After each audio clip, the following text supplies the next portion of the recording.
Let me introduce myself. I'm Sonu Trivedi, Director of the Swami Vivekanand Cultural Center at Embassy of India in Seoul, welcoming all to this international symposium being organized today on this digital platform commemorating 151st birth anniversary of Mohandas Karamchand Gandhi, popularly known as the Mahatma, who not only belonged to India, but to the entire world. A lawyer by profession, he used truth and non-violence as his tools during India's freedom struggle against British rule. His ideals of truth and non-violence still remain relevant in the 21st century. He died at the age of 78, and even after 72 years of his death, the Mahatma refuses to die in the hearts and minds of each of us. As Professor Makran Paranjape puts it in his recent article, his afterlife, to quote Professor Paranjape, Mahatma's afterlife is greater than his life, the legend grander than the man. As a global citizen, he believed in the philosophy of whole world being one family, Vasudev Kutumbakam in its truest sense. His firm conviction to peace and non-violence remains an answer to the emerging world order and major conflicts of the past, present, and future. The principle of Gandhian economics, as embodied in the concept of Swadeshi, remains and it finds resonance in the modern concept of self-sufficiency and the concept of Atmanirbhar Bharat. Gandhi emphasized on minimizing wants and keeping away from luxuries. As he says, nature has enough for everyone's need, not for everyone's greed. His emphasis and practice on natural way of healing and both physical and moral cleanliness resonates across the globe, especially during the current times of pandemic. His spiritualism and approach to life remains relevant today and for all times to come. Let me not further dwell upon the content of the symposium, as we already have an eminent panel lined up to discuss about a wide range of issues relating to the emerging world order and the Gandhian way. Without much ado, let me call upon our ambassador, Her Excellency Shri Priya Ranganathan, for her welcome remarks. Over to you, ma'am. Thank you so much, Sonu. Namaskar, Anyonga Shimnika to all our Korean friends over here. I find a very long and very eminent set of experts who are to speak with us on this panel today. Professor Chanwan Kim, an old friend and one of the leading experts on India. Professor Chintamani Mahapatra, Rector of Jawaharlal Nehru University. Such a pleasure to have you here today. I think we're still waiting for the Korea Times president, but Mr. Lee Byung-gon, I think I saw him a short while ago, the principal of the Gandhi School in Jecheon. Dr. Sanjeev Kumar Tiwari, principal of the Maharaja Agrasen College. Who have I left out? Mr. Dipankar Sri Gyan, the director of the Gandhi Smriti and Darshan Samiti. It's a great pleasure to meet you all on this platform today. Some of whom I know very well, some of whom I'm meeting for the first time, but I hope that this will be the beginning of a longer conversation and a longer association. I'd first of all like to congratulate the Institute of Indian Studies at Hoofs and the Swami Vivekananda Cultural Center at the Embassy for coming up with this superb idea of an international symposium as one of our ways of paying tribute to the Mahatma. Now, I have a very long speech which has been given to me, but I will not bore you with all of this. I would rather just tell you in a very few words. As Sonu said a short while ago, I think the Mahatma's legacy remains vibrant and live in the modern day world because of the kind of I would say the endurance of the principles by which he led his own life, and therefore the kind of example that he has set for all of us. I cannot say it better than what he said himself. He said, "My life is my message." And I think if any of us if we were to be able to look within us and live up to the kind of principles that he voiced and which he asked the people of India and the people of the world to live by, I think none of us can go wrong. For example, one of the messages that he gave us, and I think there cannot be a more evocative and a more meaningful message than that, when he said that all policymakers, everybody who is in a position of strength, whenever you're taking a decision, please think to yourself whether this decision will mean something positive for the man on the street, for the poorest, weakest person you have seen in your life. Will this decision or this policy or this step that you're taking, will this make his life better? And I think certainly for people like us who are shall I say, positions of privilege, where we have the capacity to touch the lives of many in our own different ways, whether we are in the university, whether we are in an institute of excellence, whether we are in a think tank, whether we are in the government, whether like me, we are in an embassy. We have the capacity to reach out and influence many of those that we come across. And I think this is a principle by which I would certainly hope that I will lead, and I will continue to lead my life. Similarly, the kind of simplicity and the kind of willingness which the Mahatma showed to carry out any task. I mean, I think the whole concept of dignity in labor is something that he just lived through his own life and his own message, and that is something that we constantly strive to do when we, for example, do a very small thing. At the embassy, for example, we have these twice yearly Shramdans, where everybody from me as the ambassador down to the to our security guards, for example, all of us come together as a team, and we try to clean up our space, make our space a more pleasing space. There is no distinction between any of us. So I think these are the kind of very profound messages that the Mahatma has bequeathed to us, and which live on way beyond his lifetime. And these are the kind of messages that we hope that we will be able to reinforce and remind people of through events like this. And this is in a way what we have tried to do at the embassy and the cultural center over the past 2 years, when we have carried out a few activities in honor of the Mahatma, whether it is by way of discourses, lectures, painting competitions, children's competitions, so that truly the spirit and the message of this great man are not only remembered, but I think lived by. And that is what I very much hope that in the course of the next couple of hours in this symposium, we will also be able to take away more of his messages and live by those messages. Thank you all. And I'm once again so glad to be able to interact with all of you. And I wish you all a wonderful confabulation ahead. Thank you so much. Kamsahamnida. Thank you, ma'am, for your welcome remarks. We now move over to the introductory remarks by Professor Chanwan Kim.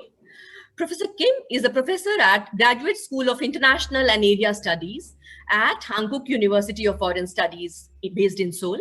He's also director at Institute of Indian Studies at the Hankook University of Foreign Studies, chair of Advisory Group on India, Presidential Committee on New Southern Policy, President, Association of Humanity Korea Institute, Editor-in-Chief, Journal of South Asian Studies, and Editor-in-Chief, Journal of Indian and Asian Studies. Teaching and researching for over several decades now, he is a renowned expert in India and Indian studies at Hankook University of Foreign Studies at Seoul. Professor Kim is also a member of several national and international forums. He has written extensively on India by way of books, articles, and research papers, and has participated in several national and international conferences. Professor Kim, it is an honor to have you here, and we look forward to your introductory remarks. Yes, welcome to International Symposium on Mahatma Gandhi. Honorary Ambassador Sri Priya Ranganathan, Sri Dipankar Gyan, Director Indian Smriti Darshan Summit, and Sri Oh Young-jin, President Korea Times, and Professor Chintamanya Mahapatra, Lecturer, Jawaharlal University, distinguished scholars, colleagues, and students. First of all, I sincerely hope everybody is keeping well in these COVID-19 situations. As you all know that we are really living in the new era and a changing world order due to COVID-19 and changing balance of power in the Pacific area. The change has brought a new era of conflict and competitions. As you can see, major powers are only thinking to enhance their own strategic interest. This has also an impact on dealing the COVID pandemic situation. It is really sorry that there is no meaningful cooperation among major powers to develop and share COVID-19 vaccines. It seems like that there is no principle, morality, and humanity in our planet at these crucial junctures. So I would like to recall Mahatma Gandhi's 7 social sins, which is mentioned in the Large God. I quote, politics without principle, wealth without work, pleasures without conscience, knowledge without character, commerce without morality, science without humanity, worship without sacrifice, end quote. When I studied at the University of Delhi, I used to visit Gandhi Bhawan and practice yoga in the early morning and interact with many Gandhians. Whenever I was at the Gandhi Bhawan, I learned a lot and felt so grateful to Gandhi Bhawan for organizing such an activity. So I always thought that one day, if possible, I would like to open Gandhi Bhawan or ashram in Korea. Finally, I had a chance to open a Korean-style Gandhi ashram in Korea with the help of National Research Foundation of Korea. As director, Institute of Indian Studies, and co-organizer of this symposium, let me briefly introduce our Gandhi ashrams. In 2017, we opened Gandhi ashram at our institute and started to operate public lecture series. We had 4 branches in major regions of Korea, such as Gyeongsang Province and Jeolla Province. Last year, we had more than 800 lectures in India, including Mahatma Gandhi, to general public in Korea. One of the objectives of our Gandhi ashram is to provide customized programs such as programs and lectures and teach wisdom of India to general public, including students in Korea. For example, we have Gandhi and non-violence program for students in primary and middle schools. And we also have Indian Humanity Festival. During the festival, we exhibit portraits of Indians like Rajasthanis, Punjabis, and Tamils. With these words, I would like to end my remark. I wish all the very best for the success of this conference and hope Mahatma Gandhi's ideas and dreams will create peace of your mind and lead to world peace and prosperity. Thank you. Namaskar.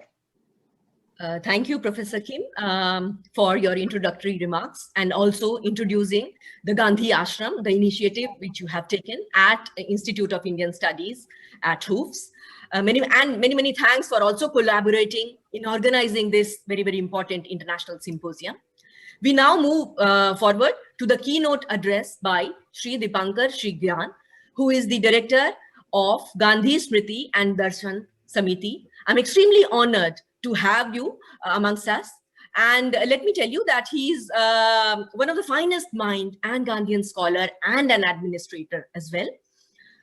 Starting his career as an advocate in Patna High Court to USA, he has represented his clients in several high-profile cases until he quit advocacy and joined as the deputy collector after being selected through Bihar Public Service Commission.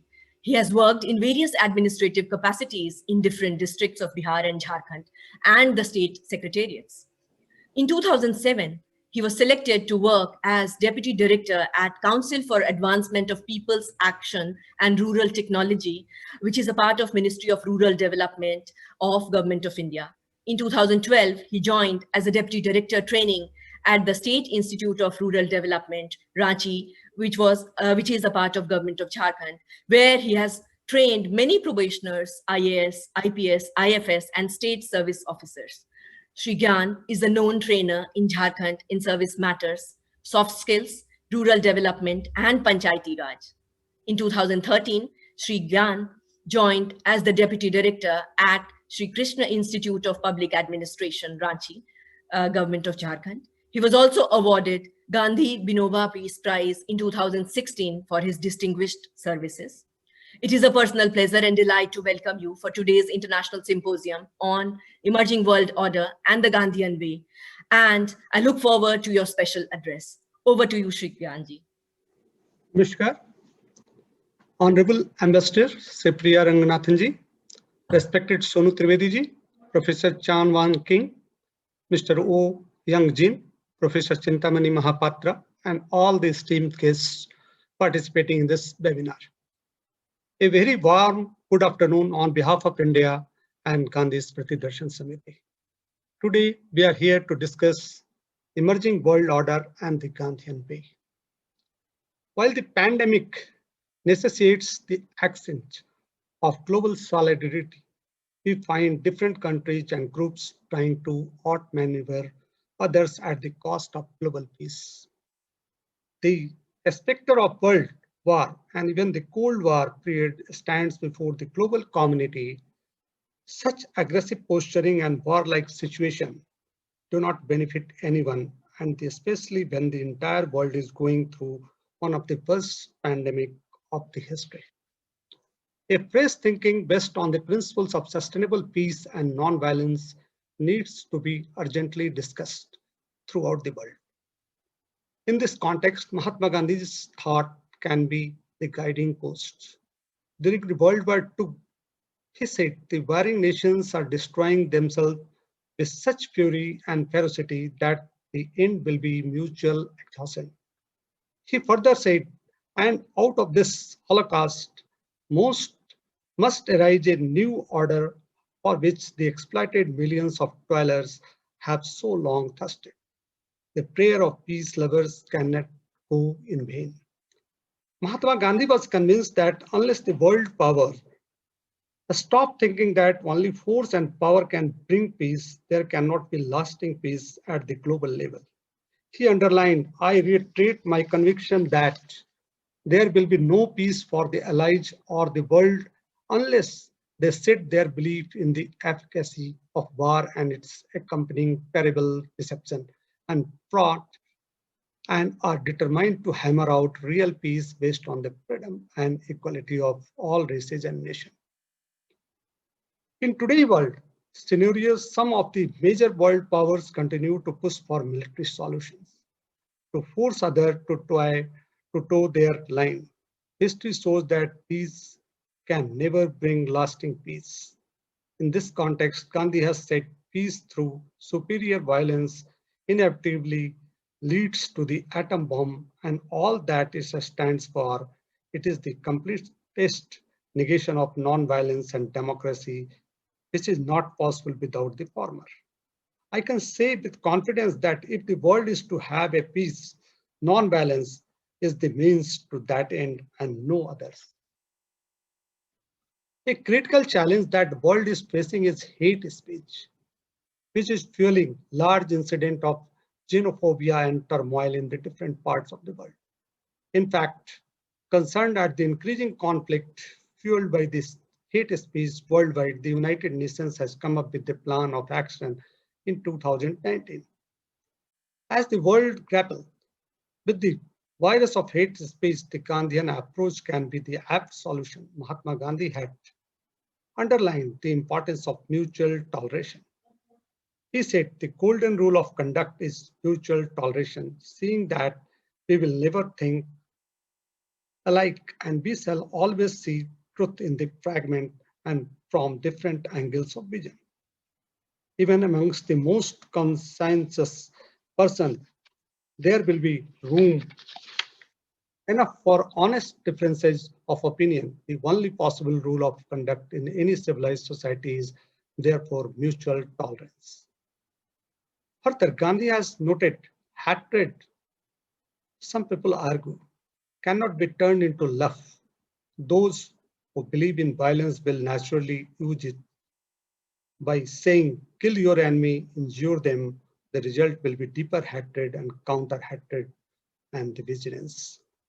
Let loose in both sides. The recent war, whose members have yet hardly died, loudly proclaims the bankruptcy of the use of hatred. For enduring global peace, it is important the attributes of love, compassion, empathy, and gratitude are promoted at the global level. The new world order should encompass a global leadership which is committed to these attributes of realizing deeper connections between nations. Here one is reminded of Gandhi, who said, it may be long before the law of love will be recognized in the international affairs. The machineries of government stands between and hide and the hearts of the one people from those another. Yet we can see how the world is moving steadily to realize that between nations and nation, as between man and man, force has failed to solve the problems. An important fallout of pandemic is the rising level of poverty, joblessness, and furtherance of exploitative structure, which are affecting millions across the world. If the world is serious about the condition of billions, then we have to abandon the present economic structure, which is exploiting the poorest of the poor. Non-violent economic principles, which Mahatma Gandhi has to be the order of the day based on the principles of equality and dignity of life. The benefits of Gandhian economic principle needs to be discussed at the global level and in the major global institutions. On equal distribution, Gandhi points out equal distribution, the second great law of tomorrow world, as I see it, grows out of non-violence. It implies not that the world goods shall be arbitrarily divided up, but that each man shall have the wherewithal to supply his natural needs no more. The Honorable Ambassador was referring this in her speech. As per the Gandhian economic principle, no one should suffer from want of food and clothing. In other words, according to Gandhi, everybody should be able to get sufficient work to enable him to make two ends meet. He said this will be possible only if the means of production of the elementary necessaries of life remain in the control of masses. The monopolization by any country, nation, or group of persons would be unjust. The neglect of this simple principle is the cause of destitution that we witness today, not only in this unhappy land, but other part of the world too. What is important in economics across the world is to focus on agriculture and rural areas. Going to the roots is important. Gandhi says that there was a time in India when the villages economies were organized on the basis of different non-violent occupations, not on the basis of right of man, but on the duties of man. Those who engaged themselves in such an occupation did earn their living, but their labor contributed to goods of community. Gandhi always dreamed of a society which was non-exploitative in nature. He felt this was the only way to real peace and harmony in the society. As many societies across the world are facing the negative effects of overexploitation, this prescription of Gandhi would be useful to consider. He said, when I say that there was a time when society was based not on exploitation, but on justice, I mean to suggest that truth and ahimsa were not the virtues confined to individuals, but were practiced by the communities. I think the world at the time when Mahatma was born, there was a little conflict. But when Mahatma was working, he was working between two world wars, between World War I and World War II, when all the countries were having weapons in their hand and trying to overpower others. And Mahatma was with ahimsa and satya. And finally, Mahatma succeeded, and the warring world were at the banks. The way of Mahatma is the real answer for all the ills in the world. His life is full of his messages, which is answer to each of the evils of the world community. I think today's seminar will throw more light on his messages so that the world community learns a lot from Mahatma life and moves in a right direction. Thank you. Thanks a lot. I wish all of you a healthy life and a COVID-free world. Thank you. Thank you, Shri Dipankar Shri Gyanji, for your insightful address and also for introducing Mahatma to this international audience. We now move over to the special address by Professor Chintamani Mahapatra. Professor Chintamani Mahapatra is the rector at Jawaharlal Nehru University, and he is also Professor of American Studies at the School of International Studies of JNU. He is also the editor of Indian Foreign Affairs Journal. He has also held several positions in academic bodies such as UGC, ICSSR, IDSA, and Jamia Millia Islamia. Recently, he was Tagore Chair Professor at Yunnan University of China. He has conducted research in several US presidential libraries and US National Archives, British Public Record Office in London. Professor Mahapatra has authored several books and edited volumes, and he has also contributed chapters to over 30 edited books. He has published over 70 research articles in reputed journals.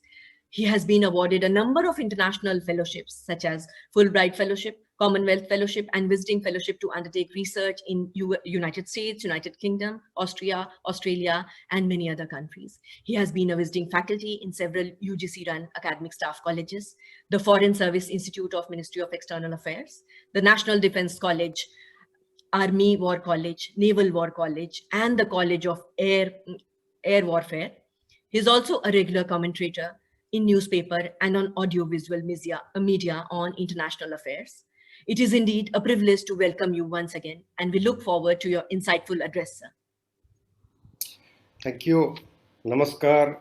Good afternoon, Ambassador Ranganathan, Dr. Sonu Trivedi, Professor Kim, Mr. Dipankar, and very distinguished panelists in the next session, faculty members, professors, students, and ladies and gentlemen. Let me at the outset thank Dr. Sonu Trivedi for giving me this honor of addressing all of you on such an important day in the midst of a pandemic. So thank you very much for that. Let me share a few thoughts of mine with all of you. I hope the discussion further can be enriched. The topic is the emerging world order and the Gandhian way. Let me begin with the conclusion of what I'm going to say. All of you know that Gandhi had 3 monkeys. One monkey closed the ears, another one the mouth, third one is the eyes. don't see any evil.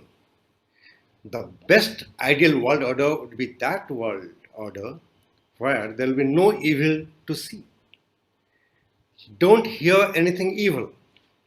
The world will be so good that the people who will be living in that world would not have to hear anything evil about anything or about anybody. And then, of course, if everything is good and hunky-dory, you don't have to speak evil of anyone or about anything. That means that is an ideal world order. The Gandhian way, the Gandhian dream, the Gandhian aspiration. Also, we know that ideal is not real. The real world is very different. However, the goal of every individual, every society, every country would be to go as close as possible to the ideal so that our life is better off than otherwise it is or it would have been. So that is why when great thinkers have great ideas, the duty of others is to follow the ideas to an extent where life will be much better. So that is the Gandhian way. Now, let me share some of my thoughts on the emerging world order, and later I'll give you a few quotations from Gandhi and try to merge the two and try to justify in a way and indicate that whatever Gandhi did or thought at that time is still very relevant. Whenever a nation undergoes a crisis, deep crisis, people do think about their classics and their classical thinkers and draw inspiration and support and recommendations from the ancient past or the middle history past so that they can meet the challenges of the current order. Right now, all of you know that we are in the middle of a pandemic which is so uncertain, which has destabilized every society, more than 200 countries. All big and powerful nations have been affected. All rich and wealthy nations have been affected. Many poor and developing countries have been affected. It has not left anyone. Even the most powerful people and the most protected person on earth has also been attacked by COVID-19, Donald Trump, the President of the United States. Is it something new? Is the pandemic really unprecedented? No, it is not unprecedented. Imagine the 14th century pandemic, which is known as the bubonic plague or the Black Death. 75 to 200 million people died in that. Subsequently, in the 19th century, today Donald Trump often talks about the Chinese flu. But in the 19th century, people talked about the Russian flu. In the Russian flu, about 1 million people died. And today, of course, 1 million people are already dead, and we don't know how many more are going to die. About 100 years ago, when the guns were barking and the bombs were exploding and the World War I was ravaging on, there was the Spanish flu. In that Spanish flu, 500 million people around the globe were infected. About 50 million people were dead. 600,000 of them were Americans. About 11 million of them were Indians. Very deadly flu. And today you have another flu type pandemic, COVID-19. Now, whenever there is a big crisis like this, including a big war like World War, after that people talk about the emerging world order. After the Spanish flu, there was a new world order. After World War I, there was another one. After World War II, there was another one. And of course, after the end of the Cold War, you had another post-Cold War era. Then when the terrorists attacked the United States in September 2001, we saw unfolding of or emerging of a new world order. And today, in so many hundreds of seminars and webinars and conferences, and even in publications in the newspapers or even journal articles, people are talking about an emerging world order, post-COVID-19 world order. Now, how do I look at it? Very briefly. Number one, I think right now the world is undergoing Third World War. And the Third World War is so distinct from the First World War and the Second World War. And it is more World War than the first one and the second one. It is ubiquitous everywhere. this is a war between the humans and the non-humans. In the earlier wars, the human beings, the countries were fighting with other countries. So in the Third World War, when the entire humanity is under attack by a virus, ideally human beings would think that we must unite and fight back against the danger. Unfortunately, that is not happening. In fact, Professor Kim, in his introductory remark, had hinted the relationship between the major powers and so many other conflicts going on in the world are indicative that human beings will never unite even on a crisis like this. Now, what is going to be the outcome of this war, Third World War in my view, and how would the world order look like? Number one point I would like to highlight is there will be no victors or vanquished after this war for quite some time. There will be no winners or only losers. No winners, all the losers. Because the G7 countries, the big five of the UN Security Council, all are affected. All rich and dynamic economies, including South Korea, Japan, China, India, Indonesia, Malaysia, Thailand, they all are affected very badly. So there will be losers only in the new world order or the emerging world order. Now, the extent of loss that has happened to the society and the people and the economy is tremendous. You can't even calculate it. Even then those who do some kind of calculation, they're saying that probably the world will need $20 trillion over next 20 years to restore normalcy of the pre-pandemic era. And about 40 million people in the world are going to be pushed into abject poverty. Just a few months ago, before the pandemic, the Chinese were celebrating that 700 million people have been elevated from poverty. Even India was also very proud of poverty alleviation program. We had also elevated millions of people from abject poverty. We're doing very well. And the United Nations very proudly set a goal, sustainable goals. And one of the main goals was to fight poverty. But unfortunately, about 40 million people more are going to be pushed into extreme poverty. Now, the forecast by the IMF and the World Bank are very indicative that the world economy is going to go down. All major economies are going to go down. The Chinese economy may be going positively to some extent, but nobody believes in the statistics because we don't know what exactly is happening in China.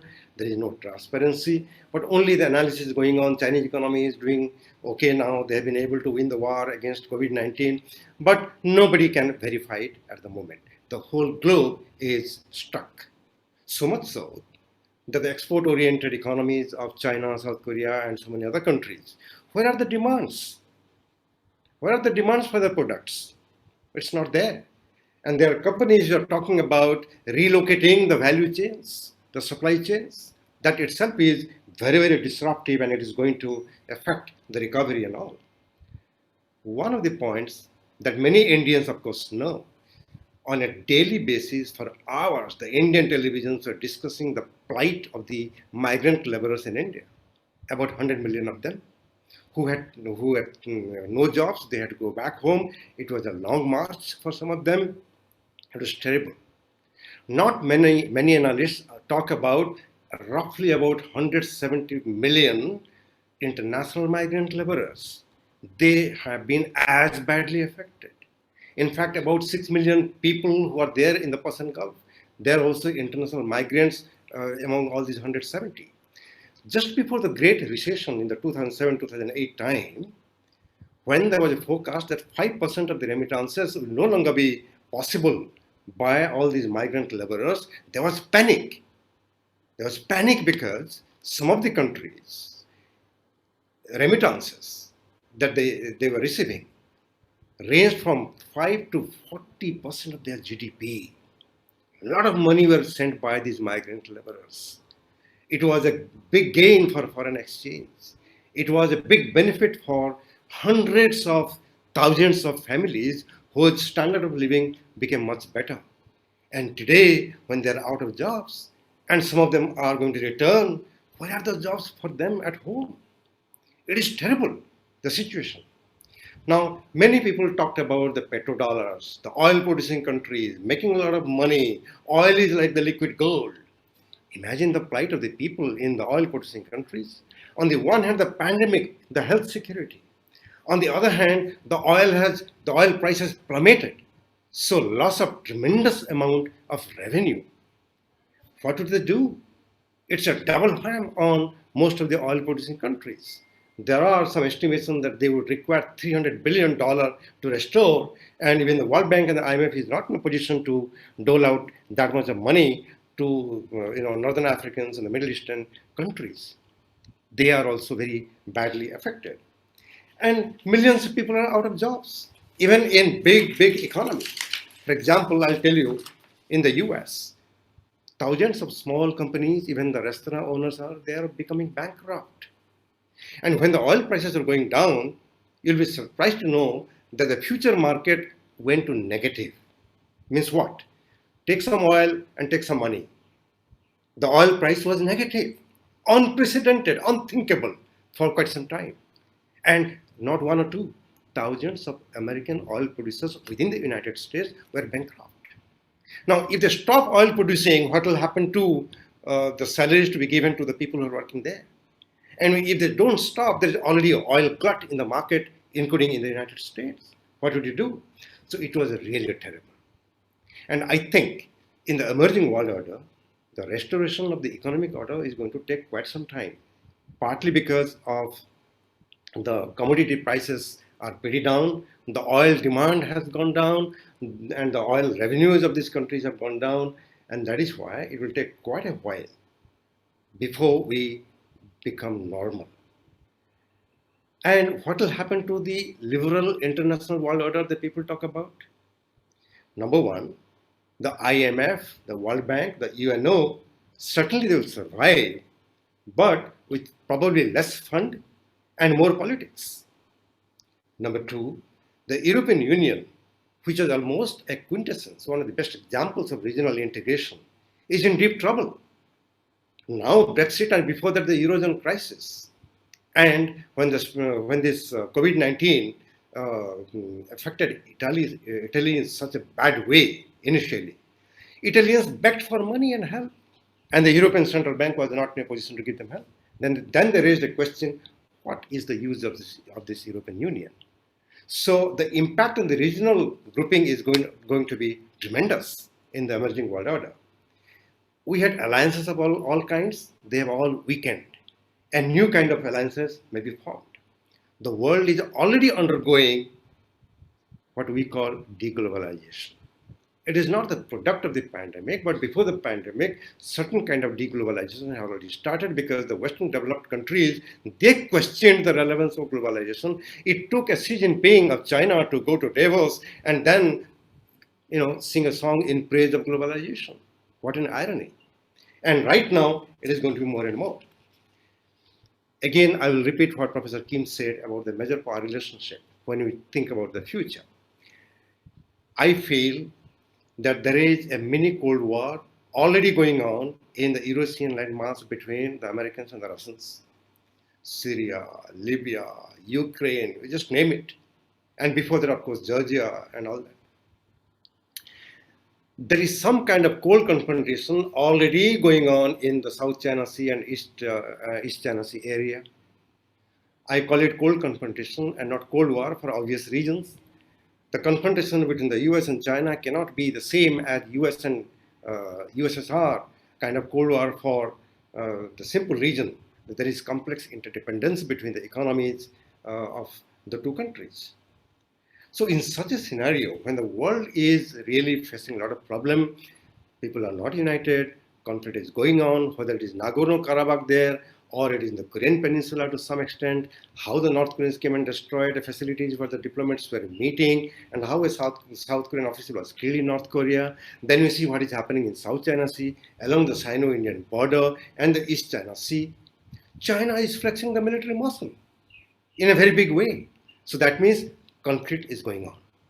In this kind of negative, pessimistic scenario that I'm painting right now and the evolving world order, what has Gandhi to do with it? Now, very briefly, let me explain to you how this is the time to recall and remember Gandhi.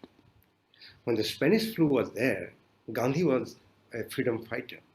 He was not infected with Spanish flu, but he was very seriously ill that time. Yes. And those days when Gandhi thought many good ideas and said and wrote many good ideas, some of them are worth remembering. Number one, he talked about the children. He said, if we are to teach real peace in this world, and if we are to carry on a real war against war, we shall have to begin with the children. Ladies and gentlemen, 1 billion children were not able to go to their schools and colleges and the universities around the world because of the pandemic. Here is a man who said a long time ago, if you want to rebuild, if you want to create a nice order, what is important is education, and right education and good education for the children. Now, Gandhi used to say that war was itself a crime against God and humanity. And those who engineered the war and conducted the wars were in a way war criminals. Right now is the time to think who are the countries which are again still on the war path and how to handle that. War crimes are going on in some of the areas. I don't have to explain in detail in this webinar.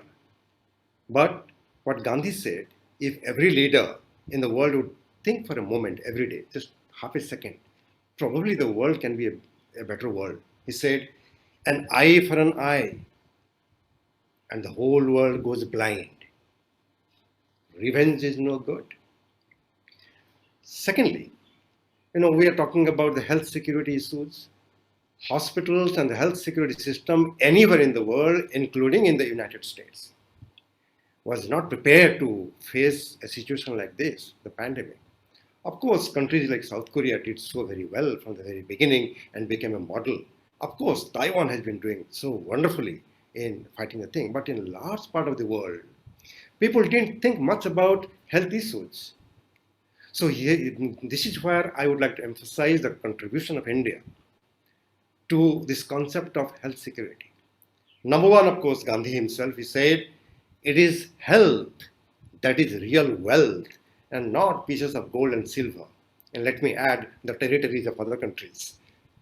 So health security of individuals is more important and a more dangerous security threat to mankind than the so-called territories and land and gold and your investment and dollars and things like that.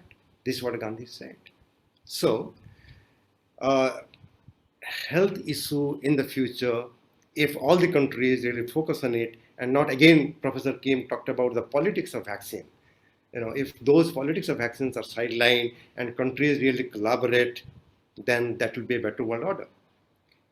Now, reflecting on what some of the countries flexing muscles and going on conflict route, what Gandhi was not a peace lover just for the heck of it. What he said, I am a man of peace. I believe in peace, but I do not want peace at any price. That means, if necessary, we have to build up our strength and resist those who are destroying peace. Because peace is not just the absence of conflict, but it is the ability to cope with it. And then another important idea that is really so touchy to my heart. You have countries where there is authoritarian structures and the governance. Similar kind of authoritarianism also goes on the world order once in a while. And look at what Gandhi said that time. Please listen very carefully. The day the power of love overrules the love of power, the world will know peace. That means it is better to exercise the power of love than the desire for power. Then only peace will be possible. And this is the responsibility of the governing elite. And then, as I told you so vividly about the number of poor people, how inequality within the societies, within the countries, between the countries is going to be more and more intense, and the sustainable goal that the United Nations set is going to be a distant dream right now. This is what Gandhi said that time. Poverty is the worst form of violence. What a beautiful word. Poverty is the worst form of violence. There are people in the world so hungry that God cannot appear to them except in the form of bread. This is a reality. The food crisis has affected so many countries, and more recently the locust. On the one hand, the pandemic, on the other hand, the locust in North Africa, Middle East, South Asia, and probably in some part of the Indo-Pacific. So how best to fight poverty is the key for the leadership of today while thinking about shaping the next world order. Then, of course, the environment. Paris climate deal. And Donald Trump walked out of it. And right now, some countries, including India, are realizing that because of the pandemic, the air pollution has come down because the number of vehicles on the road are really less. In Amsterdam, there is a big demand for bicycles now. People are abandoning cars and bicycling, and the companies are not able to produce as much cycles as they really require. What Gandhi had to say on environment is important.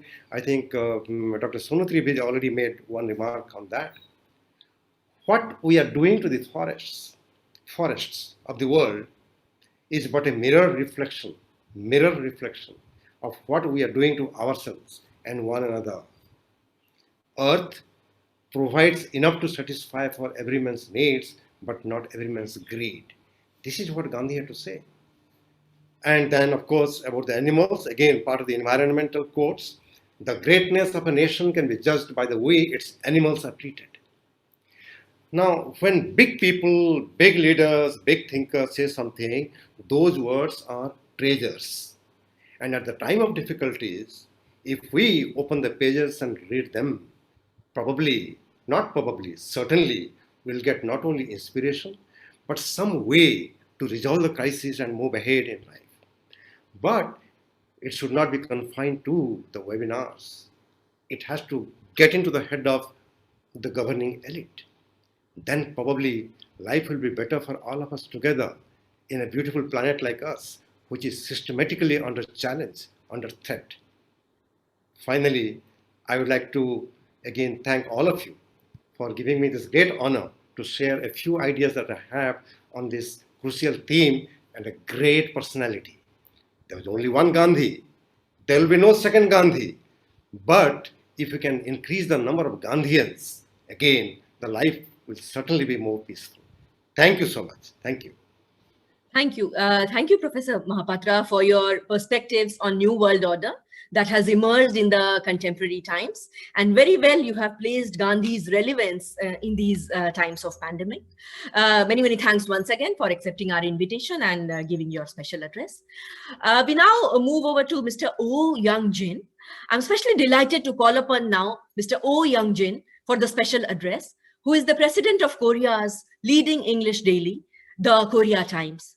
Prior to joining Korea Times, he was director of content and digitization at the Korea Times itself.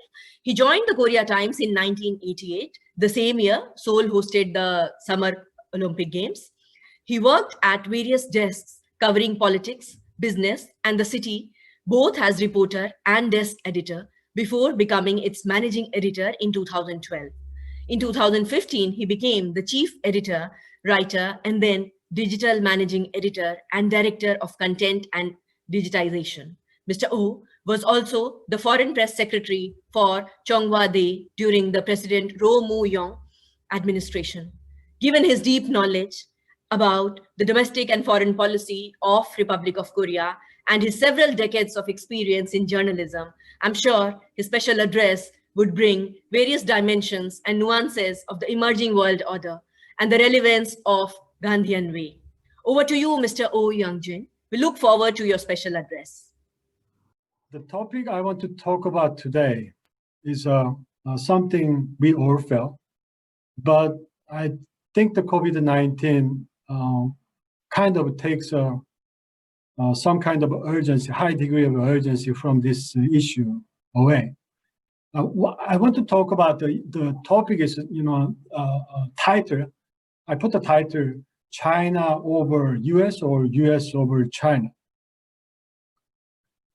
The title signifies, in my view, the choice we should make in near future. Before COVID-19 nowadays is, occupies all our, consumes all our attention. We need to survive in this COVID pandemic, and we are doing our best to survive it. But when we go back like 6, 7, 8 months ago, before onslaught or the onset of the COVID-19, the whole world was one way or another consumed or preoccupied by another issue. That's the US, China, the spat. Mostly it was about the trade issues. But we sensed that at that time, if we, try to remember those days, there was a sense of the urgency, sense of danger for us, emanating from the confrontation between the one existing superpower and the other that is aspiring to be. It hasn't said it. President Xi Jinping, China's President Xi Jinping hasn't said it, but a power that obviously aspired to replace the superpower. I think the COVID-19 will end one way or another. The vaccines, the treatment. We feel that we are very, very closer to the finding the vaccine. Whole world is, devoting itself to finding vaccines, and treatments are, some of the treatments are, I think, available. If we look at the fast recovery made by the U.S. President Donald Trump.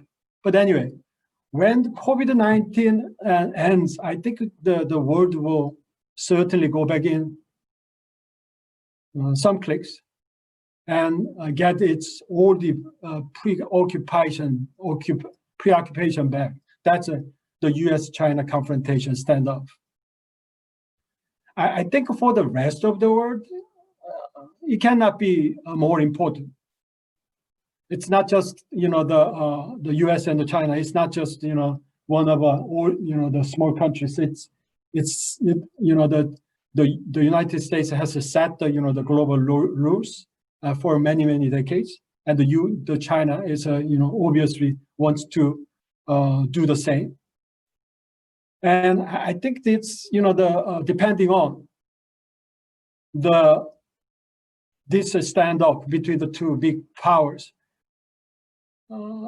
certainly affect our, if not determine our future. So I think, in my opinion, it's very important to think ahead and get prepared.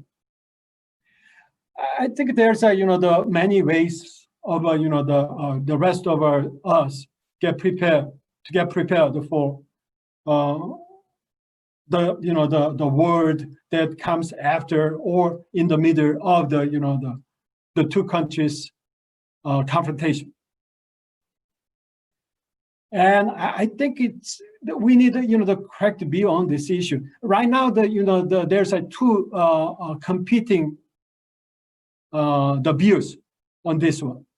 And some people say that it's the end up bipolar world between basically the built on the wishes on the whims of the two big powers, and the rest of the world is affecting and whatever they do. I think it's in a way we have seen and we have experienced this, physically and mentally, for the decades while the Cold War was underway. And there's the other view is a multipolar world, and there could be more than two the powers, the competing with each other, or the cooperating with each other. I think two views have their the valid points. The first, I think I want to talk about the bipolar world. I kind of support this view because in my view, opposing view, the multipolar world, it's just the middle way point leading to the bipolar world. And I think that the bipolar world dominated by the United States and China would be seen more clearly by us when the two countries contest is getting fiercer.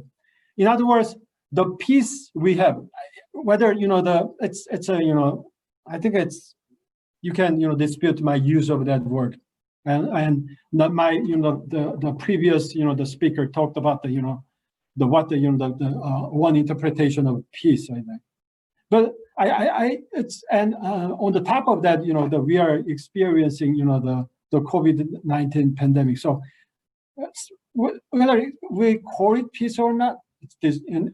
I leave it in in the state of dispute. But the one thing for sure, if I would call it, prefer to call it a peace. And this peace that we have, I think it's the lead up to eventually replaced by the confrontation between the United States and China. And when we're talking about the bipolar world, we cannot avoid talking about the view of to see died as a threat. And I believe that as I said, China is emerging, and United States is being seen in being in decline. So there's the conflict is inevitable, and when the confrontation or the competition getting the fiercer, I think it's force the rest of us to make their choice, one way or another. It's like you can take the sides with China, you can take you should take the sides with China. You should take the sides with the United States. And one example, I think in progress, I think it's my country. My country has been very staunch ally of the United States.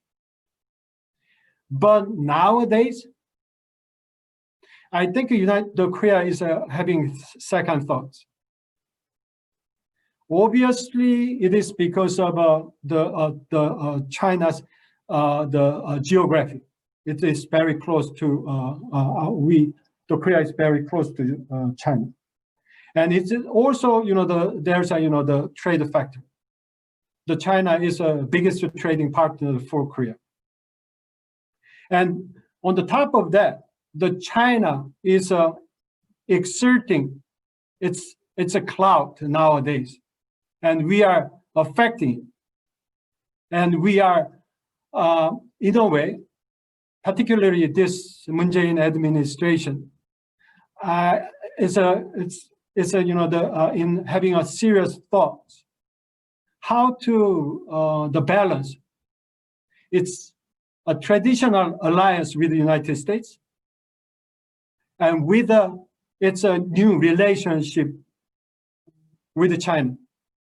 And I think when you ask other countries, at least in this region, Asian countries, Singapore or Malaysia or other countries, ask, the people there, how they, the perceive what is going on between the two big powers. They having the same thought about how to deal with this emerging bipolar world. And they fear that they have to make the choice, either with the United States or with China. And I think, the Korea's, the case is very, such an, kind of a good example in terms of how these regional countries are thinking about this, the bipolar world. Because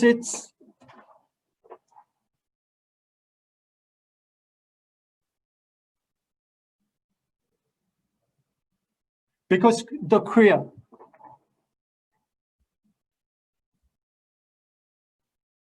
if you make the mistake in terms of a choice between the two countries, then the consequence would be very severe. If you take the sides with China, and China if China wouldn't pan out as you expected, then you do the growth of the other party, that United States in this case, the emerging as a winner. So this is a very painful and very stressful thought process that is imposed on the countries. In contrast, multipolar concept, which I told you that I see as the middle point to the bipolar world. I think in a way that's the wishful thinking. You can take the case of the European Union. You can take the case of the ASEAN. Perhaps you can take even India. You can talk that it's if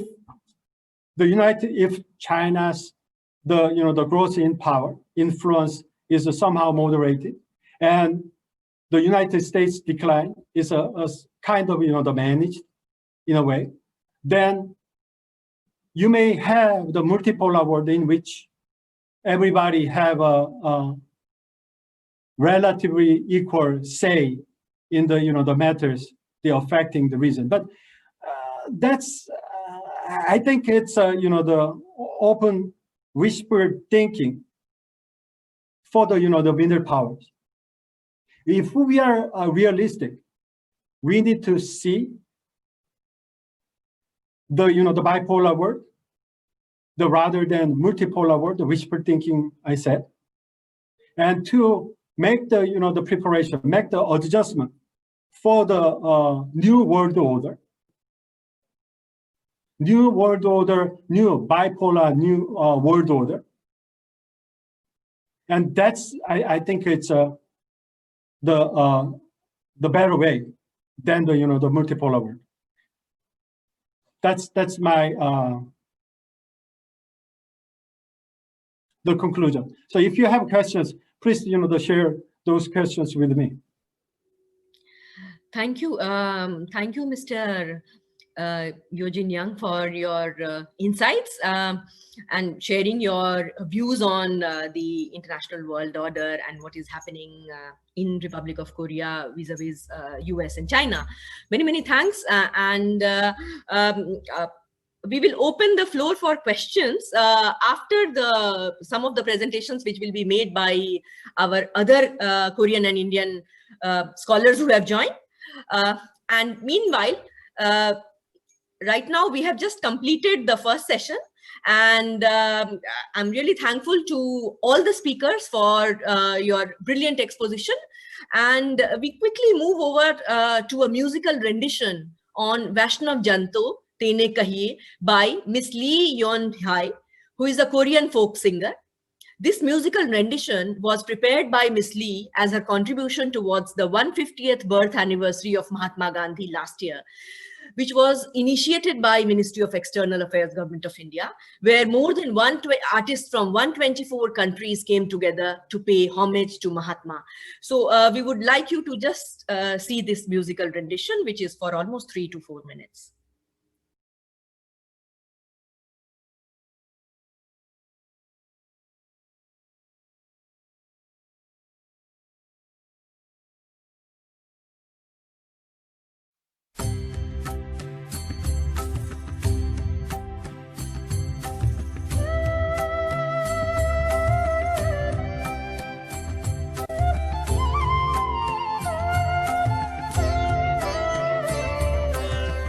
वैष्णव जन तू तेहने कहिए जे पीर पराई चने रहे वैष्णव जन तू तेहने कहिए जे पीर पराई चने रहे पर तू के उपकार कर तू ये मन अभिमान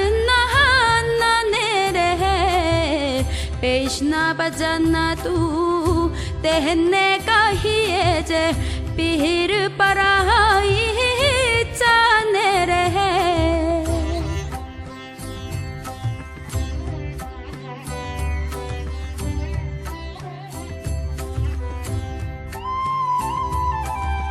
सकराई रुक मां सहने पांदे निंदा न करे बच खच मानन निचललाके दन दन जाननी तेनी रहे वैष्णव जन तू तेहने कहिए जे पीर पराई चने रहे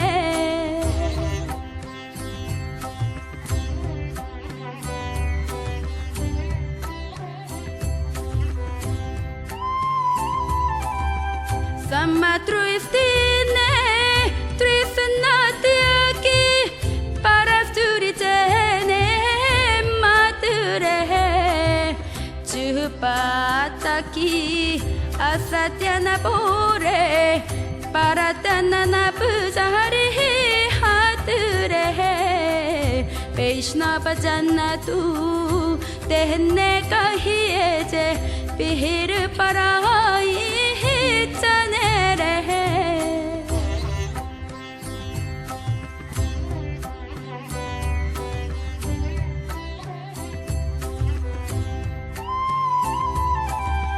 मोहम्मया व्यापे न हिमजेने द्रुह बेर्यांग जेना मन मने रम नाम मुशुन तारुराकी सकरु तिरतु दिना तनि मने वैष्णव जन तू तेहने कहिए जे पीर पराई चने रहे पर तू के उपकार कर तू ये मन अभिमान नने रहे वैष्णव जन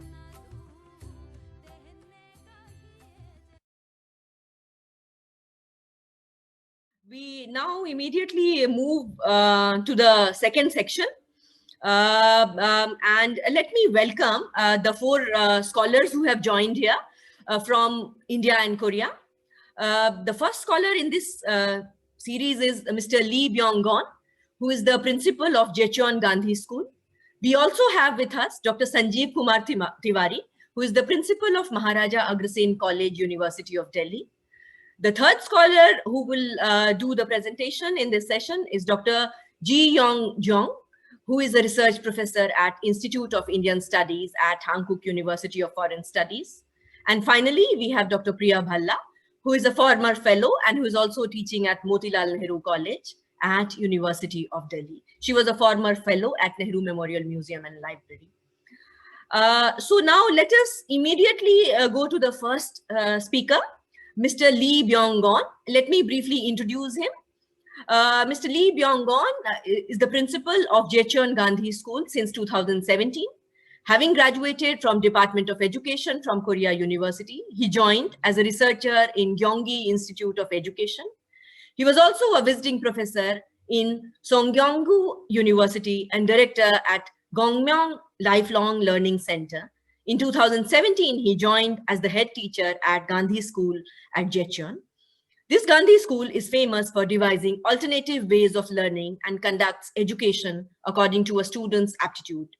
He has adopted innovative special education and pedagogy that embraces children from middle to high school level. The school follows Gandhi's philosophy, respect for creativity, personality, and solidarity, and local community and global networks. Over to you, Mr. Lee. I'd like to share Gandhi's thoughts and what was the influence to our Gandhi school.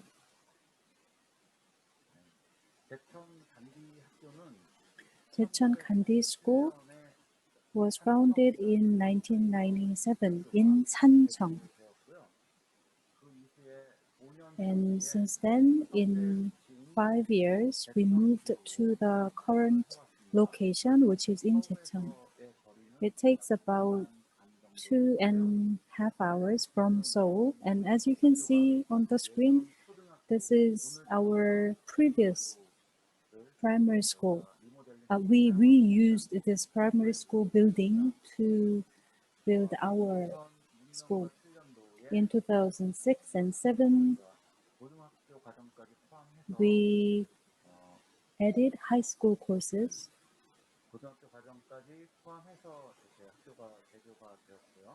So we opened our Jechon Gandhi School in 2006 with high school courses, and we are a renowned alternative education school in Korea. And in Korea, there are 3 Gandhi schools with the same founders. They are brother schools, and we have loose network. The characteristics of our school is that we are unaccredited school. The reason is that we wanted to be free from the government regulation in our curriculum. We have students aged from 13 to 18, and we have around 20 students in one classroom. In total, we have 107 students, and teaching staff and restaurant staff are all 26. Our main values are ecocentrism, peace, and human rights. And as Gandhi taught, non-violence. We aim to teach these values, and we also support and respect personalities of our students. I will not be able to show all the curriculums, but these are the main ones. So from early middle school, we teach about clothing and cooking.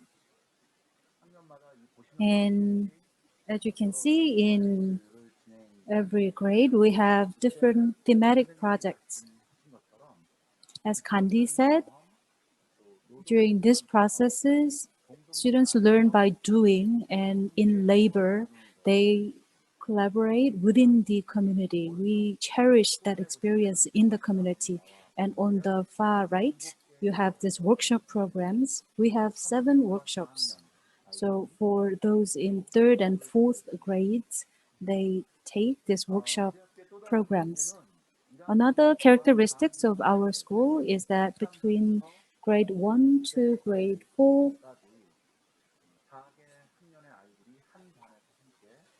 they share one classroom.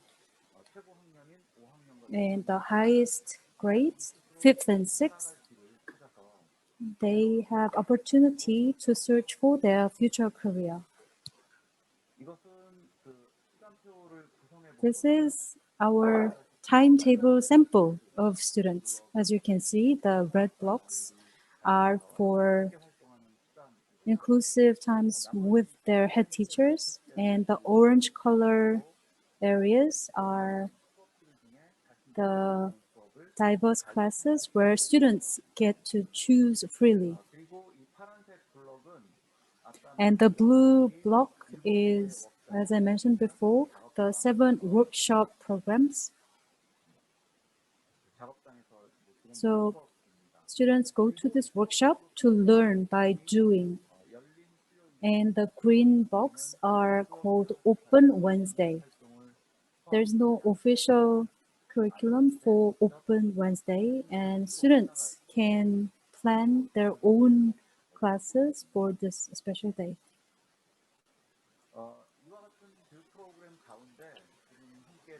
In our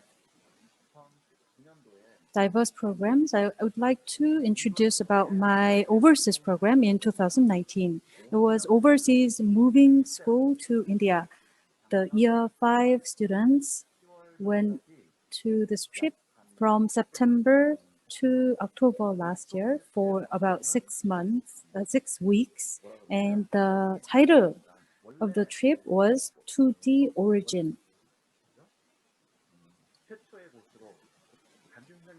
We wanted to go back to the original places where Gandhi lived.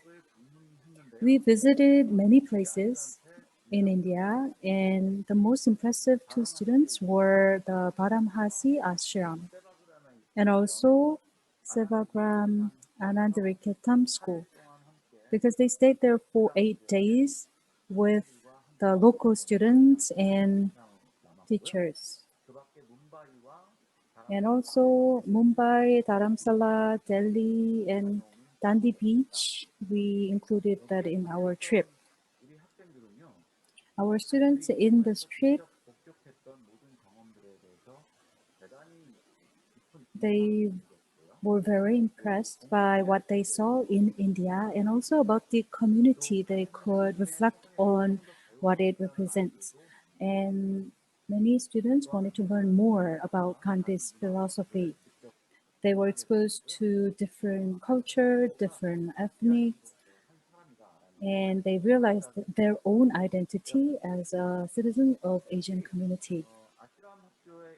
And in particular, in the ashram school, they met Mahagat, who was a teacher.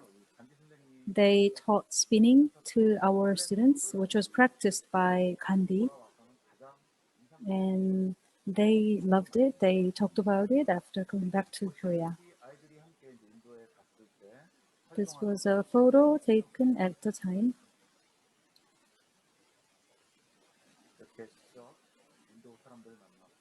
So they spent time with locals, and the last day, children cried because they formed such a tight friendship with them during the 8 days. Our Gandhi school, we cherish self-supporting and self-governing, especially about food, clothing, and shelter. We believe that they should be able to do sewing for themselves. We have these plans and programs to have our kids do all these skills. We clean canteen together, we eat together, and we use composting toilets, which requires everyday emptying process, and we take turns to work together. Democracy is important, so we have this our students' council to have general meetings and make decisions between the teachers and students. The equality on the psychological level is important, so we have direct democracy in our small community. Our school is a small ashram, and we operate and protect the value. After COVID-19 passes, Since the outbreak of COVID, there were much changes. We believe that it is time for ecological transition. And also we need to believe that we are connected with the world. The CO2 emission and CO2 footprint is something we have to try to avoid and produce less. And we need to follow the footprint of Gandhi. And as you are well aware, Gandhi was vegan and spinned and made his own clothing. If Gandhi were here in this COVID-19 pandemic era, I believe that he would say this. We need to make the transition for the new world, but as you adapt, you need to prepare for another change. And the fossil fuel-based civilization where human greed was full, we have to break free and get out of these. And the way to practice that is satyagraha and ahimsa. If you believe it's righteous, you need to keep the truth as if you're trying to keep your life. And also, to realize that, you need to take the way of non-violence. This is the last slide. For the ecological transition and the importance of teaching it to students, and also the new educational approaches taken by our school, I believe that that is the role of alternative educational system. And the self-reliance, Swaraj movement would be connected. And we have to run this movement in a small scale. We will further develop it so the whole world will turn into a ashram. Thank you for your attention.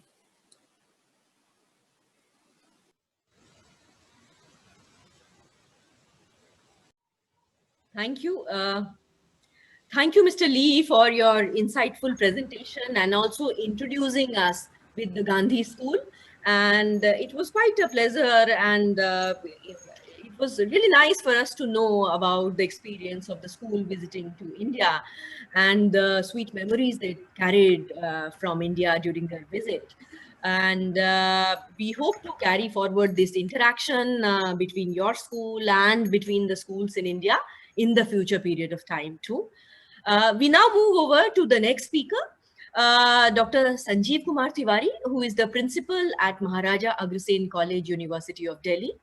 He has been an associate professor in Department of Political Science at the same college, and he has been teaching for over more than 19 years at University of Delhi with specialization in national movement, Indian politics, governance and administration, and international politics. He completed graduation and masters in political science from Hindu College, University of Delhi, and MPhil and PhD again from University of Delhi. He has written and edited several books, articles in journals and newspapers. His recently published book titled India in Global Affairs, Changing Dynamics and Emerging Role was published by Pentagon Press. He is co-editor of quarterly journal, The Discussant, published by Center for Reforms, Development and Justice. He's also a subject expert of political science for the Commission for Scientific and Technical Terminology of Ministry of Human Resource Development, Government of India, and he has contributed to its Political Science Glossary project. Dr. Tiwari is Honorary Secretary of Indian Institute of Public Administration, the Delhi regional branch of IIPA, and also group coordinator of 13th National Youth Parliament of Ministry of Parliamentary Affairs, Government of India. As an academic and political scientist, Dr. Tiwari has been regularly participating in the debates and discussions on different issues of national and international importance on electronic media. Over to you, Dr. Tiwari. Thank you, Dr. Soni Trivedi. Thank you for providing me this opportunity to share my views with a large number of audience throughout the world. And I don't know the earlier speakers who were here or not, but at the same time, Ambassador Sri Priya Ranganathanji, either I don't know either she is here or not, and all the dignitaries who spoke just now in the previous session. And moreover, two of the speakers, they touched a very important role, a very important issue. Number one was Professor Chintamani Mahapatra. He already spoke about the Third World War and the world which is going to emerge after this global pandemic. And the second is the president of the Korean Times, Mr. Oh Young-jin. I don't know if he's present or not. He was talking about the bipolar world which is existing and trying to rethink about the different countries. But at the same time, this important topic which is selected by you is of very importance, and it's of very, having the large impact in the entire world. We know that Mahatma Gandhi, who was known as the Mohandas Karamchand Gandhi, he was of the view that the purity of means is quite essential for attaining the noble ends. And not only that, he epitomized this in the thought and the action. The human quest for the establishment of the lasting peace saw a great departure with Gandhi's alternative to the existing Western models, wherein he believed in the process of the peaceful transformation of the individual which will ultimately change the society and the world. He favored a non-violent, non-exploitative, non-imperialist, non-racist world order based on the equality, justice, and freedom for all. Mahatma Gandhi's views were thus ahead of the time. The present world order, marred by the distrust, violence, disruption, prevalence of the weapon of mass destruction, that requires Gandhi to be understood more than ever and to communicate, preach, and adopt the idea propagated by Gandhi so as to find the durable solution for the looming threat to peace. In fact, his satyagraha and the twin principle of truth and non-violence are prerequisites for establishing a peace, tranquility, and progress in the entire world. Mahatma Gandhi concentrated on various social, political, and economic values to achieve a just and equitable society. He perceived that all seemingly separate segments are but different facets of man life. They act and react upon one another. In reality, there can be no problem that are purely moral, economic, political, social, individual, or collective. They are inextricably intertwined. This is what Mahatma Gandhi was talking about, the integration of the human being with the society, with the entire universe. And that was the basis of his thought and his ideas. His belief in the essential unity of all religions, aimed at single moral order, stemmed out of it.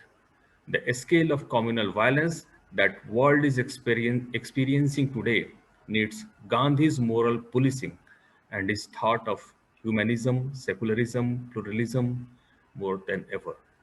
And that is why the relevance of Mahatma Gandhi is here to continue. And this is what talked about a number of scholars earlier. He is more relevant than what he was relevant few years back or when he was alive.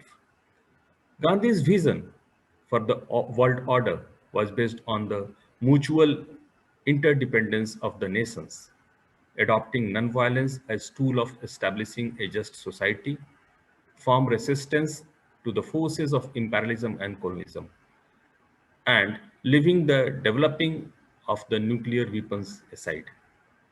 He believed that a genuine democracy must have a foreign policy that extends to other countries and democratic principles that are cherished and practiced at home. We can find that this view and the ideas resonating in the contemporary contemplation of global and local. We are talking about the global, but at the same time, mixing it with the local. In many countries are gradually moving towards more and more disarmament, control over nuclear weapons, and insistence upon moral spiritual progress. And these are the essence of the Gandhian philosophy about which the Gandhi has almost lived his entire life.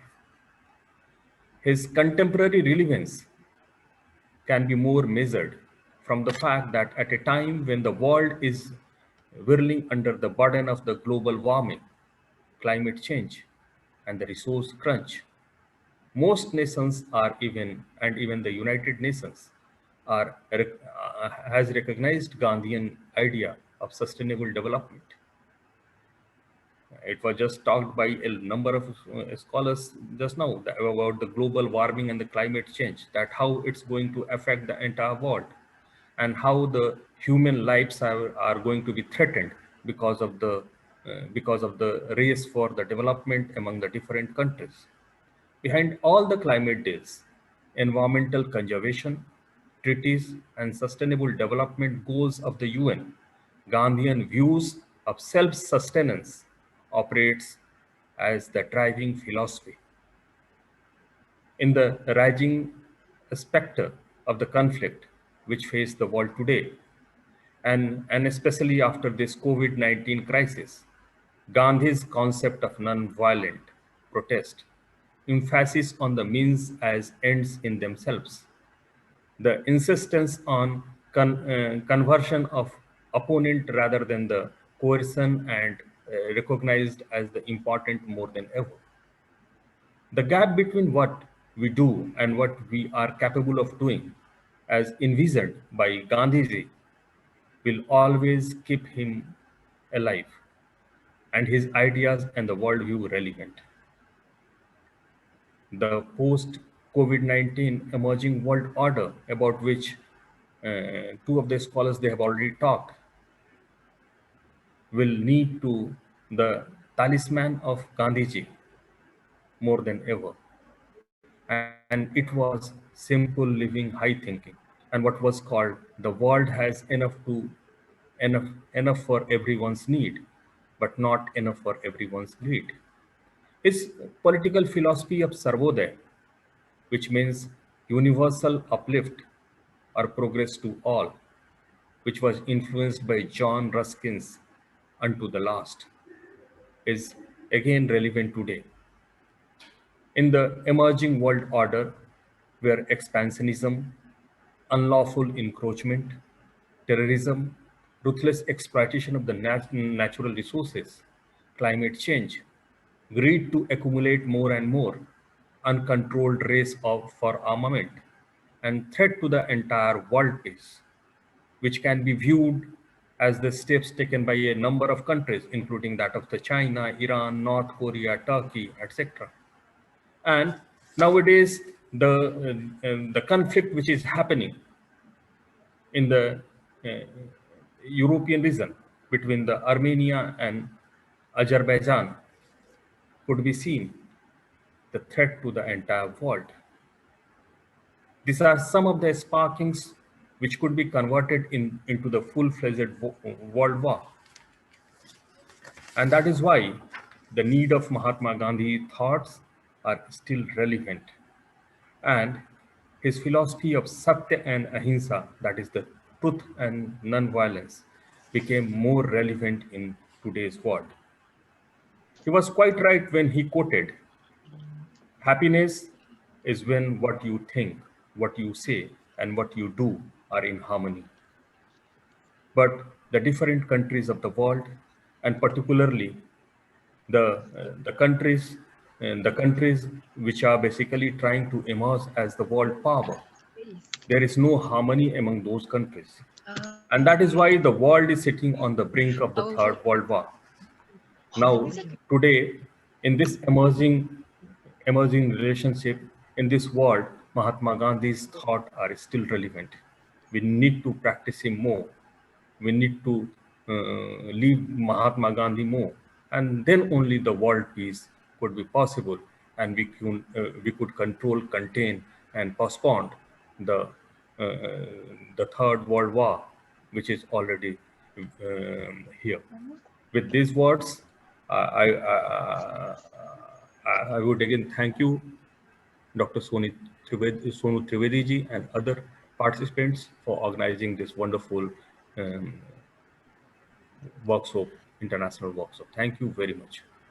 Thank you, Dr. Tiwari. Thank you, Dr. Tiwari, for your insightful address and your presence in this international symposium on Gandhi. We now move over to the next speaker, Dr. Ji Yong Jeong, who is a research professor at Institute of Indian Studies, Hankook University of Foreign Studies. She was the former Assistant Secretary of the Korean Society of Indian Studies and Stanton Nuclear Security Postdoctoral Fellow at Belfer Center for Science and International Affairs of Harvard University. She was also a visiting fellow at Center for Air Power Studies and Manohar Parrikar Institute for Defense Studies and Analysis at New Delhi. Her research focuses on global nuclear proliferation and disarmament and India's national security. Over to you, Dr. Ji Yong Jeong. Thank you, ma'am. I'd like to share my screen. Yes, please.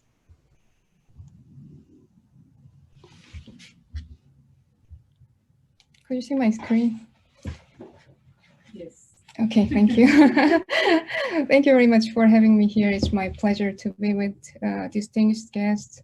I'd like to express my sincere gratitude to Dr. Sonu Trivedi, Professor Kim Chun-an, distinguished guests, and the Swami Vivekananda Cultural Center in Seoul. My talk is about Mahatma Gandhi's guidance and influence on our life in the midst of pandemic. We are living in a world facing many challenges. From the end of last year, the outbreak of COVID-19 added a greater depth of worries to all of us. Not only this virus requires a groundbreaking medical treatment with a new vaccine, but more importantly, this pandemic reminds us thinking how to tackle down global challenges hand in hand.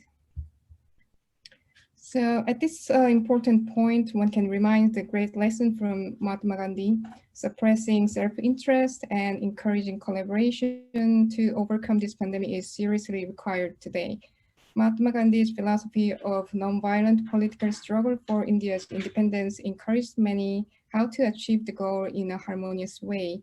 One part of his guidance is social harmony and the positive loop of interaction that facilitates a problem-solving approach in collaboration. According to Mahatma Gandhi's public diplomacy practice, for instance, cultivating public opinion that can unify and benefit the mass is important. His experience tells us the engagement with a diverse group around the world across the country is a key element to achieve common goals. Therefore, the philosophical precept of Satyagraha poses a significant meaning for the well-being of the people. Engaging with people, self and mutual enlightenment for peace, and the true meaning of humanitarianism is a pillar of what Mahatma Gandhi stressed out.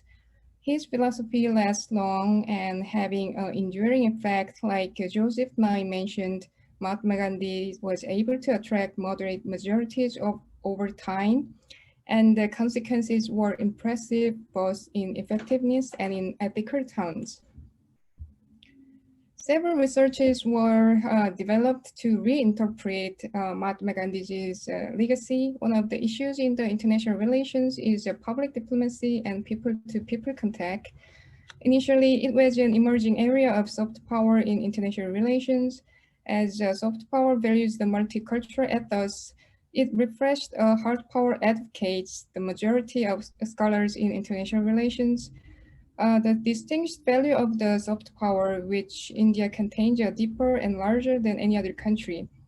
Cultural diplomacy, encouraging free interaction between people, freedom of speech, open debate represent the true meaning of Mahatma Gandhi's spirit.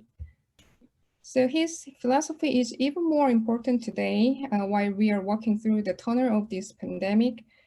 Fair and accessible medical treatment is required to prevent further loss of lives. India's COVID-19 aid diplomacy at this point is one of the legacies India delivers in Mahatma Gandhi's humanitarianism. So India offered $10 million for a voluntary emergency fund for SAARC countries. The scale of the fund was increased up to $21.1 million with SAARC member countries' participation. Also, New Delhi led international policy coordination with countries in Indo-Pacific area, G20, and BRICS. Indian government also quickly decided to offer extensive aid worth of 32 crores of Indian rupees and procurement orders of 60 crores of Indian rupees to aid medical treatment. This includes testing kits, medicine, and other medical assistance to countries in Southeast Asia, Latin America, and Africa. So India's capacity to produce one of the anticipated anti-COVID-19 medicine, which was known as hydroxychloroquine, is known to share around 70% of the world total supply. And New Delhi, when it was done for research for the medicine, announced to share many of the stocks with other countries in part of stressing humanitarianism. Overall, India steps up health diplomacy to build the new narratives in multilateralism. So in the perspective of humanitarianism, South Korea is also a representative of the fair-minded healthcare. Seoul keeps a transparent tracking system in order to counter COVID-19. The global collaboration for medical research and development is one of Seoul's priority, which provides a meaning of the collaboration between India and South Korea. So in conclusion, Mahatma Gandhi's philosophy is required than ever before during these difficult times we go through. Gandhi's book on health already presented the importance of health. He wrote that real wealth is health. And this legacy continues till today as Prime Minister Narendra Modi stressed out about the objective of India's health diplomacy beyond the economic profit and loss. Therefore, I can conclude that Mahatma Gandhi's spirit is still alive and gives us a strength and foundation to overcome difficulties we face. And again, thank you for your invitation and thank you for your attention. Thank you, Dr. Jeong, for your presentation and your wonderful and thought-provoking exposition. We now directly move over to the last speaker, Dr. Priya Bhalla. Dr. Priya Bhalla teaches economics at Motilal Nehru College, University of Delhi. She was a former fellow at Nehru Memorial Museum and Library, New Delhi, a PhD in economics from University of Delhi, and a postgraduate in economics from Delhi School of Economics. She has worked on diversified issues such as nutrition in India, public distribution system in India, groundwater situation and its impact on agricultural development in the state of Haryana, and mergers and acquisitions in India's financial sector. She has a number of publications in international and national journals, including Economic and Political Weekly and International Journal of Financial Services Management. Her research outcomes have been presented in a large number of national and international conferences at various prestigious institutions, which have been appreciated and has received Best Paper awards in many of these. She has handled a number of administrative duties in her college and was designated as teacher in charge of not just economics department, but also mathematics and environmental science department. I hope, Dr. Bhalla, with your versatile background, you will be able to do justice to the topic. Over to you, Dr. Bhalla. Yeah, so good morning or good evening in the time zone where you are. I'm Dr. Priya Bhalla, former fellow at Nehru Memorial Museum and Library, and currently assistant professor in economics. I've been drawn to the Gandhian thoughts and have devoted a considerable time reading about Gandhian thoughts, particularly from an economist's perspective. The essence of which I am presenting in today's talk here. Before I begin, my gratitude to the organizers for giving me the opportunity to share my views with the extremely learned speakers and the audience. The world, as the speakers prior to me have all spoken on, has been awfully affected by the corona pandemic. And most economies are facing the ill effects of higher inequalities and unemployment.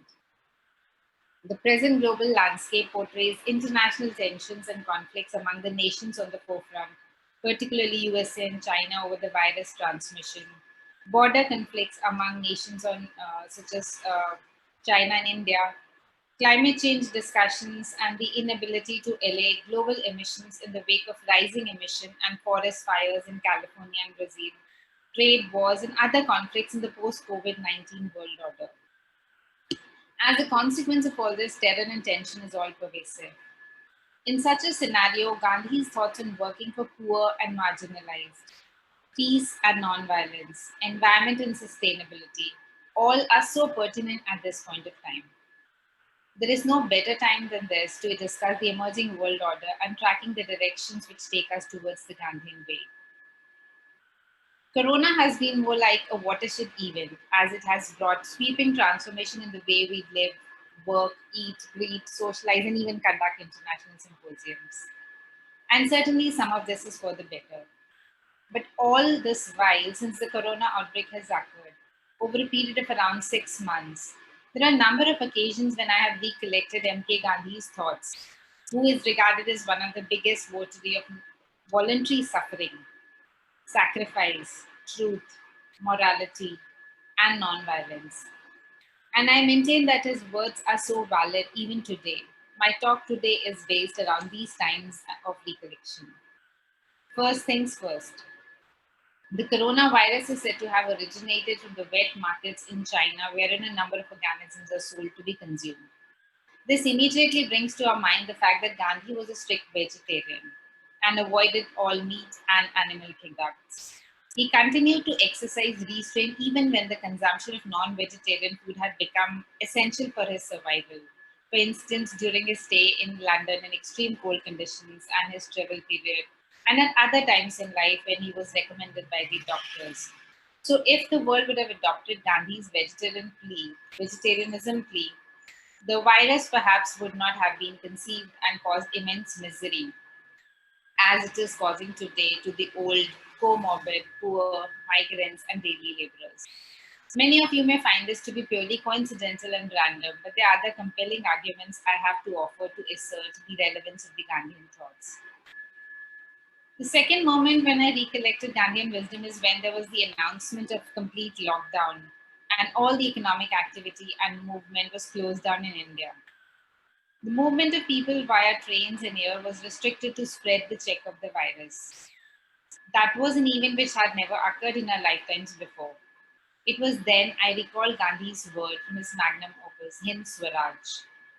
In chapter 9, he states, in quotes, "The railways too have spread the bubonic plague.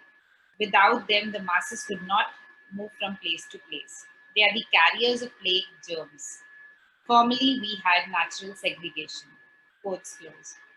For Gandhi, railways were an evil. While I, as an economist, have always viewed them in a positive light, for they enable smooth movement of raw materials, goods, and people from one place to another, leading to greater linkages that strengthen our supply chains. For me, understanding how Gandhi viewed railways as the carrier of disease was now so clear. When the states and countries had closed their borders in the wake of rising number of cases, Gandhi was indeed prescient. Now, the third such instance of recollection happened when Prime Minister of India, Shri Narendra Modi, emphasized on the need to be Atmanirbhar or self-reliant. In times of globalization and deeply interconnected markets and processes, free trade has been in vogue and self-reliant was passive. This inward-looking or protectionist wave now observed in most nations, prioritizing the nation-state before global state, reminded Gandhi's Swadeshi movement during 1905 to 11. Gandhi during that time had advocated the route of decentralization in production and consumption, which goes a long way in boosting local goods, which could lead the economy to the path of self-sufficiency. Thus, one of the integral components of Gandhi's economic thoughts was emphasis on localization of production and consumption. From a speech in 1936, in quotes, "Limits should be fixed both as quantum of profit and distance.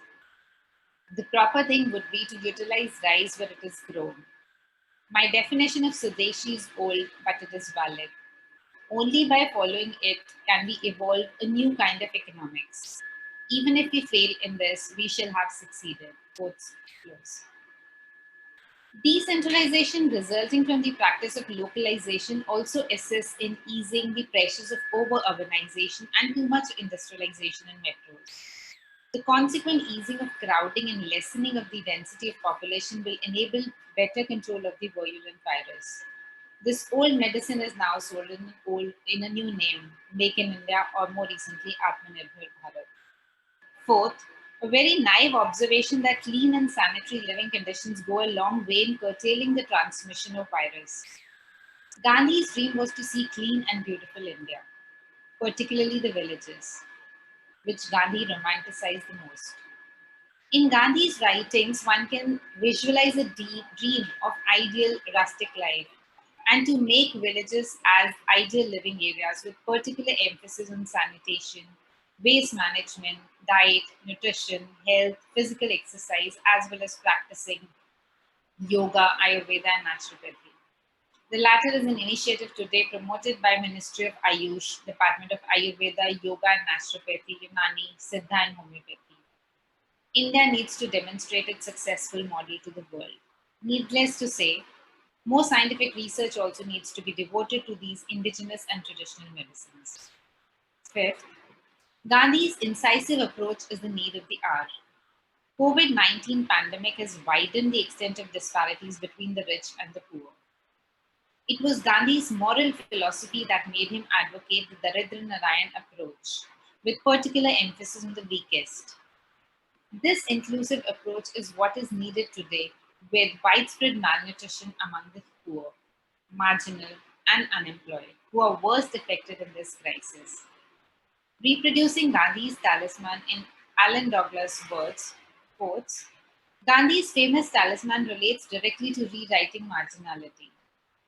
When we are in doubt as to what to do, including whether and how to relate to minority literature, multiculturalism, and marginality, Gandhi advises us to think about the most downtrodden, those with the least freedom, self-determinism, and real Swaraj. Then we should ask ourselves what our action, including our literary production, will do to improve their lives. Then, according to Gandhi, all our doubts will melt away. Quotes close.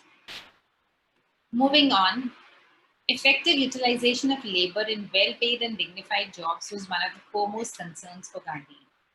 In fact, this threat looms much larger on us now.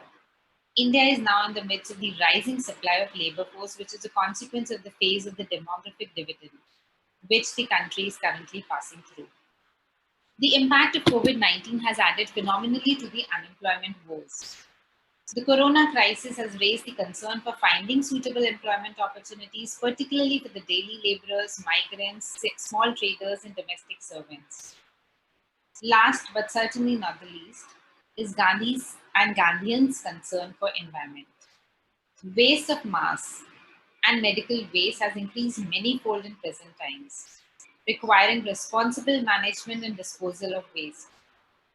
Gandhi's emphasis on simplicity, austerity, and minimalism are once again the simple yet relevant solutions. Until the rich, the educated, and the powerful act as trustees of the society and participate in community development towards works such as sanitation, pollution control, and waste management, the tasks that have been the responsibility of the poor and deprived till now, the social disorders would fail to dissipate. Lockdown, social distancing, and hygiene are commonly offered solutions. Vaccine is nowhere in sight, while effective medicines are still not completely clear to the medical fraternity. But one thing is wholly and completely clear. The inherent social disorders in the society are now staring us wide in the face. It is exactly these disorders in the system, such as inequality, unemployment, over-urbanization, and neglect of villages, that have made the corona solutions more painful and unbearable for the society. Surprisingly, Gandhi's methods provide many solutions to the imbalances and disorders that have surfaced during the present crisis. Gandhi was prescient as he had warned the humanity of a number of these impending dangers. In the end, I would state that while Gandhi's ideas have been overshadowed by a vision to achieve modernity, yet they fail to perish. And time again they unearth themselves as they're strongly rooted in truth and morality.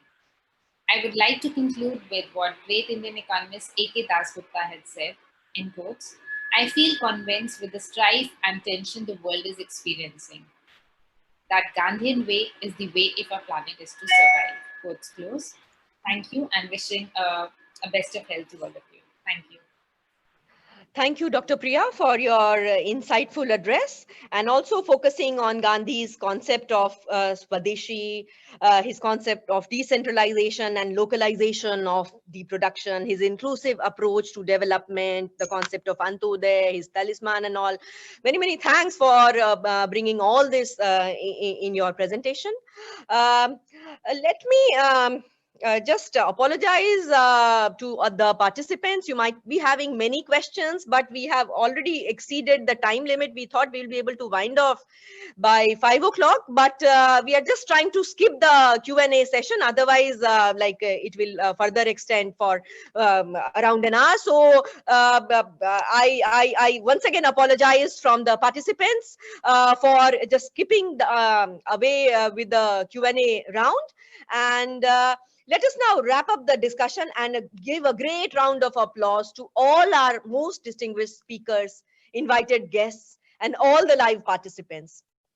As Swami Vivekananda Cultural Center has always endeavored to keep up with its mission of preserving and promoting the rich cultural heritage of India, we promise to bring glimpses of the diverse cultural canvas of India at your doorsteps, wherever you are in the world, promoting soft power in its truest sense and contributing to its rich civilizational legacy and cultural vibrancy.